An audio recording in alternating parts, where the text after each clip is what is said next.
கணவனின் காலை மனைவி பிடித்துவிட்டால் வீட்டில் செல்வம் பெருகி லட்சுமி கடாட்சமாக காட்சியளிக்கும். திருப்பார்க்கடலில் வீற்றிருக்கும் மகாவிஷ்ணுவின் காலை மகாலட்சுமி தாயார் பிடித்து விடுவதாக பல்வேறு கோவில்களில் சிற்பங்கள் மற்றும் உருவப்படங்களை பார்த்திருப்போம்.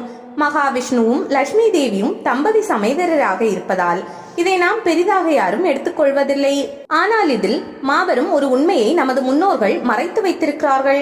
அதாவது கணவனின் காலை மனைவி பிடித்துவிட்டால் குடும்பத்தில் சொத்து பத்து சேரும் என்ற உண்மையை மறைத்து வைத்துள்ளனர். ஆண்களின் முட்டிப்பாகம் முதல் பாதத்திற்கு முன்பாக உள்ள கணுக்கால் வரை உள்ள பகுதி சனி கிரகத்தின் ஆளுமைக்கு கீழ் வருகின்றது. அதே சமயம் பெண்களின் கைப்பாகத்தை சுக்கிரனின் ஆளுகைக்கு உட்பட்டதாக முன்னோர் ஜோதிட ரீதியாக வகுத்துள்ளனர். ஆண்களின் முட்டிப்பாகம் முதல் பாதத்திற்கு முன்பாக உள்ள கணுக்கால் வரை உள்ள பகுதி சனி கிரகத்தின் ஆளுமைக்கு உட்பட்டிருப்பதால் இந்த பகுதியில் பெண் என்ற சுக்கிரனின் கைகள் பட ஆணுக்கு பணம் சிறிது சிறிதாக வந்து சேரும்.